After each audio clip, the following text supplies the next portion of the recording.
Hey, how's it going, everybody? This is a self-elected Ape of the Year, and today I'm going to answer your prayers, and I'm going to release another video. So it's been quite a long time since I've released my last one, and I didn't have much time, and I, on top of that, did not even fly very much.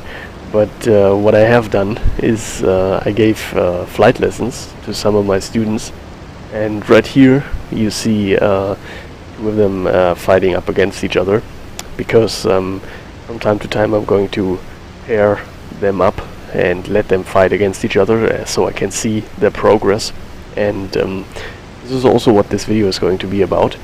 I'm going to show you not only these two guys fighting against each other, but I'm also going to show you some 2 versus 1s where I'm going to be so nice and bash them. Because of course I don't want to frustrate them too much fighting against each other, so from time to time they are going to see how it's really done. So without any further arrogance, I'm going to explain how my lessons are going to be for these people. So first off, in one-on-one situations I show them how to fly energy efficiently, how to do Immelmanns, how to do correct turns with the 109. And by the way, I'm always going to start with the 109 because I feel like the 109 requires the most strategy to fly, and it's a little bit like you want to start with the more difficult planes and then you can work to the more easy ones, because if you start with the easy ones, you probably will have much trouble to learn the harder ones after that. It's a little bit counterintuitively, but that's pretty much my logic behind it. I hope this logic is not false, but I think it's good logic. And yeah, so I'm starting to teach them in the 109s. I'm going to show them how to do Immelmanns correctly, how to fly energy efficiently, how to do high yo-yo turns, how to use the flaps and all these smaller things. And then I'm fighting against them. I want to first make sure that they do the fake head-on perfectly and that they transfer nicely into the starting of the duel. And if I've a little bit of confidence that they've learned a little bit, then I'm going to put them up against each other in similar skill levels. And then I'm going to take a look if they are really applying the things that I showed them, or if they are fucking up and not listening to me what I told them. So yeah, that's pretty much how I try to train my students.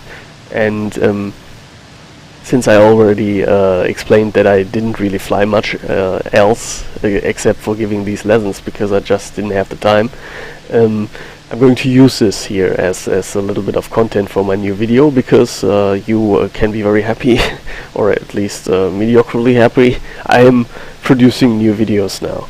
So I'm going to fly some MiG-21 in DCS, and I'm also going to take a look at the MiG-3 soon.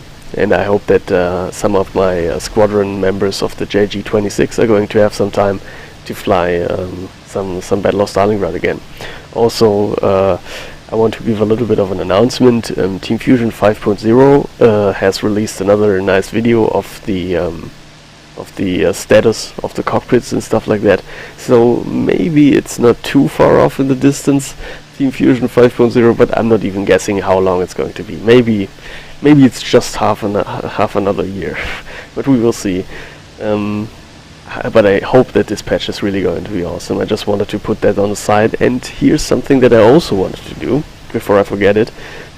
I want to give a number of shoutouts.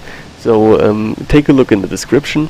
I'm not going to tell you that you need to subscribe to these people, but consider it at least. So take a look at these channels. They have some nice, very high quality stuff, and they deserve some more subscribers. Also one of them, Rook, very small channel, he really deserves some subscribers because he's putting in a lot of effort to create new historically accurate skins for Battle of Stalingrad. So you know, the Battle of Stalingrad franchise has a little bit of a false or failure in the lack of numbered skins. So for example, if you want to fly with other people in a bigger group or squadron and you want to team up, and you know, it's a good thing to have numbers on the sides of your plane, so you know who is who, and you can recognize each other in the air and stuff like that. And unfortunately, Battle of Stalingrad doesn't have that by default. So it's a very nice thing that people like Rook are creating user-made skins, and he's putting in a lot of effort. These skins are just fabulous. They are looking so beautiful, and they are even historically accurate.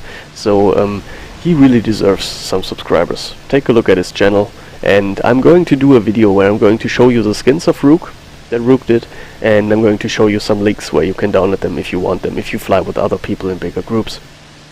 So this is what I wanted to do. I've promised to do that, and here we go. On top of that,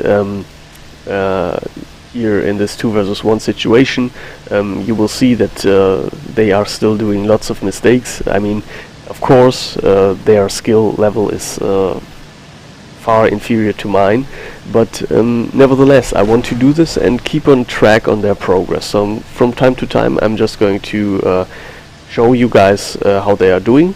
And for example, or just by the way, this is the one pilot here is Luftschiff. He's the better one. I'm always going for him first, because you know, when you are, there are different kinds of situations. For example, if you would be up against 10 people, you would pick out the weak ones first, because you can do this quicker.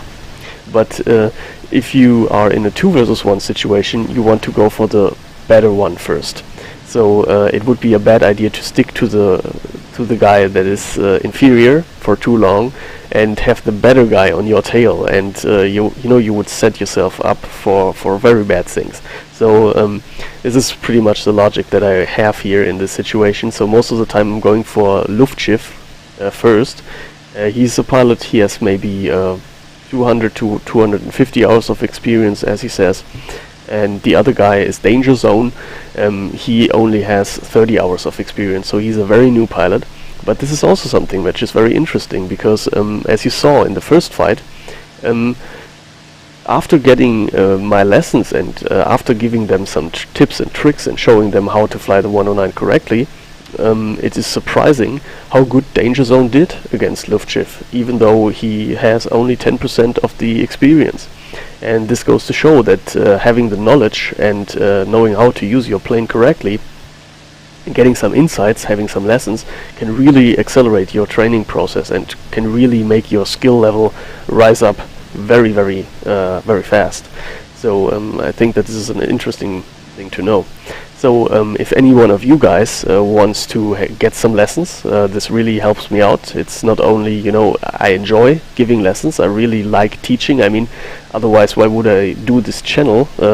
And it really helps me out if I can give you some lessons. I'm not putting a price tag, or I'm not going to let you pay me by the hour or something, but you know, I can give you some lessons if you feel some interest in that, and then you can decide how much money you are willing to pay for that. So this is really something that helps me to use this hobby that I have to make a little bit of extra money, because you know, I'm an architecture student, and I need some money. I'm just gonna be honest. Another thing is, here I want to thank my Patreons. I only got 2, but this doesn't change a thing. I'm very grateful for it, and now that I have some time, I'm promising you that I'm going to produce some additional videos. I'm going to take the time and do it, because you know, it's just a symbolic thing. If you support me on Patreon, I owe it to you to produce some videos, and I'm going to do that. Now, we are also going to take a look in just a moment at some flights with the the I-16, and this is also what I'm doing. I'm lowering or I'm increasing my handicap from time to time to make it a little bit easier for these guys to get me. And how it pretty much looks in these 2 versus 1 situations is that I'm enabling my lights. So I'm switching the lights on, so they always know who I am, and then they can try and get me. And on top of that, we are in the in-game here on the server when we are dueling like that. Of course, in these lessons, the indicators are going to be turned off. If somebody really wants to switch the indicators on, I mean, this isn't a problem. We can find a server or make a custom server and do this too, but I really prefer to do it the hard way instead of doing it too easy, because I just feel that it's a much better experience to fly without the indications. But just so you know, this is just a recording of the whole flight, and I'm commentating over it afterwards, of course. And when flying, actually, in-game, we don't have any indications. So just you understand why some of these situations happen where one of the guy loses me, because it's of course not that easy to stick to the fight if you don't have the indications. So, I hope you got a nice insight here. This is just more or less also an announcement to tell you that I'm back. I'm going to do some videos now because I have some time, and I hope I see you in the next video. I hope you enjoyed, and this is self-elected Ape of the Year signing off, and I see you in the skies.